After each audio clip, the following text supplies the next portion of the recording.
നമസ്കാരം. News trends തുടങ്ങുന്നു. ആദ്യം പ്രധാന വാർത്തകൾ നോക്കാം.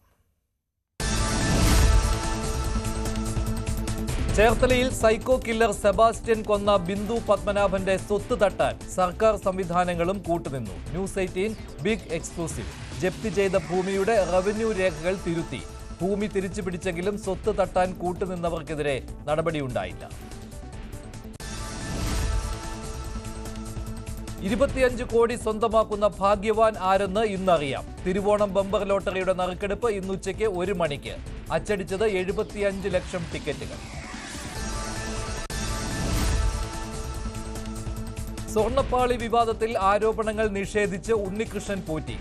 തനിക്ക് തന്നത് ചെമ്പുപാളികൾ തന്നെയെന്ന് ഉണ്ണികൃഷ്ണൻ പോറ്റി. ദേവസ്വം ബോർഡിന്റെ രേഖകളിൽ രേഖപ്പെടുത്തിയിരിക്കുന്നതും ചെമ്പുപാളികളെന്ന് പോറ്റി. മുമ്പ് സ്വർണം പൂശിയിരുന്നോ എന്ന് അറിയില്ലെന്ന് വിശദീകരണം. പീഠം കാണാനില്ലെന്ന് പരാതിപ്പെട്ടിട്ടില്ലെന്നും പോറ്റിയുടെ മലക്കം മറിച്ച്. ശബരിമല സ്വർണ്ണപ്പാളി തട്ടിപ്പിൽ ഉണ്ണികൃഷ്ണൻ പോറ്റിയെ ദേവസ്വം വിജിലൻസ് ഇന്ന് ചോദ്യം ചെയ്തേക്കും. സ്വർണത്തിന്റെ തൂക്കം കുറഞ്ഞെങ്കിലും പീഠം കാണാതായതിലും വ്യക്തത തേടും. ഉണ്ണികൃഷ്ണൻ പോറ്റിയുടെ ഭൂമി ഇടപാടുകളും അന്വേഷിക്കും. ബിനാമി ഇടപാടുകൾ നടത്തിയിട്ടുണ്ടെന്ന വിലയിരുത്തലിൽ ദേവസ്വം വിജിലൻസ്. സ്വർണ്ണപ്പാളി വിവാദം വിശ്വാസികൾക്ക് ബുദ്ധിമുട്ടുണ്ടാക്കുന്നതാണെന്ന് പന്തളം കൊട്ടാരം. വിശദമായ അന്വേഷണം വേണമെന്ന ആവശ്യവുമായി കൊട്ടാരം നിർവാഹക സമിതി അംഗം സുരേഷ് വർമ്മ രംഗത്ത്. സ്വർണ്ണപ്പാളി 40 ദിവസം ഉണ്ണികൃഷ്ണൻ പോറ്റിയുടെ കൈവശം വെച്ചത് ദുരൂഹം. വിജയ് മല്യ നൽകിയത് സ്വർണം തന്നെ. 4 കിലോയിലധികം സ്വർണ്ണ തൂക്കം കുറഞ്ഞെന്ന വിശദീകരണവും അവിശ്വസനീയമെന്ന് സുരേഷ് വർമ്മ.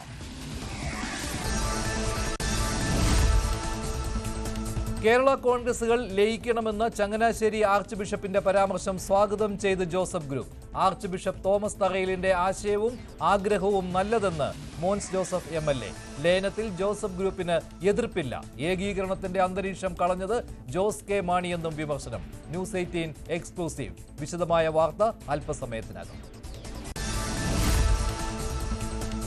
ദാദാസാഹബ് ഫാൽക്കെ പുരസ്കാരം നേടിയ മോഹൻലാലിന് കേരളത്തിന്റെ ആദരം ഇന്ന്. മലയാളം വാനോളം ലാൽ സലാം പരിപാടി വൈകിട്ട് 5-ന് തിരുവനന്തപുരത്ത്. മുഖ്യമന്ത്രി പിണറായി വിജയൻ ഉദ്ഘാടനം ചെയ്തു.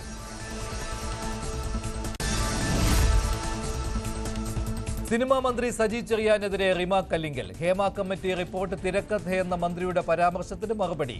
തിരക്കഥയല്ലാത്ത സ്ത്രീകളുടെ ജീവിതവും റിപ്പോർട്ടിലുണ്ടെന്ന് റിമ കല്ലിങ്കൽ ന്യൂസ് 18നോട്. ആര് നീതി നൽകും? തുറന്നു പറഞ്ഞതിനാൽ എല്ലാം നഷ്ടപ്പെട്ട ജീവിതമാണ് തന്റേതെന്നും റിമ.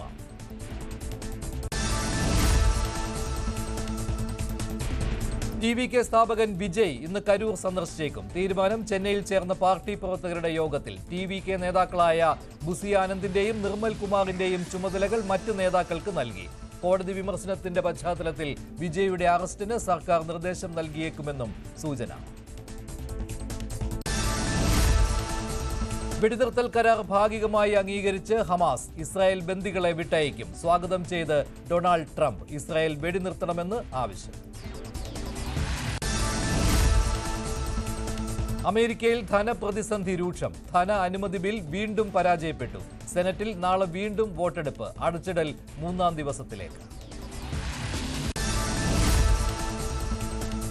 ബീഹാർ നിയമസഭാ തെരഞ്ഞെടുപ്പിലേക്ക് ഒരുക്കങ്ങൾ വിലയിരുത്താൻ മുഖ്യ തെരഞ്ഞെടുപ്പ് കമ്മീഷണർ പട്നയിൽ. ഒരാഴ്ചയ്ക്കുള്ളിൽ തീയതികൾ പ്രഖ്യാപിക്കുമെന്ന് സൂചന.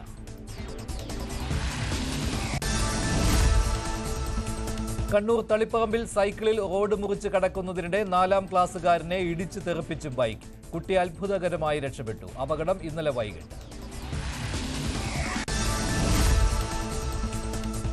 കോഴിക്കോട് മുക്കത്ത് വീണ്ടുമുണ്ടായ കാട്ടുപന്നി ആക്രമണത്തിൽ വീട്ടമ്മയ്ക്ക് പരിക്ക്. പുൽപ്പറമ്പ് സ്വദേശി സഫിയെ കാട്ടുപന്നി ആക്രമിച്ചത് വന്യജീവി ശല്യത്തിനെതിരെ സമരത്തിന് ശേഷം മടങ്ങി വന്നപ്പോൾ. കാട്ടുപന്നി ശല്യത്തിനെതിരെ നഗരസഭയ്ക്ക് മുന്നിൽ നാട്ടുകാരുടെ അനിശ്ചിതകാല നിരാഹാര സമരം.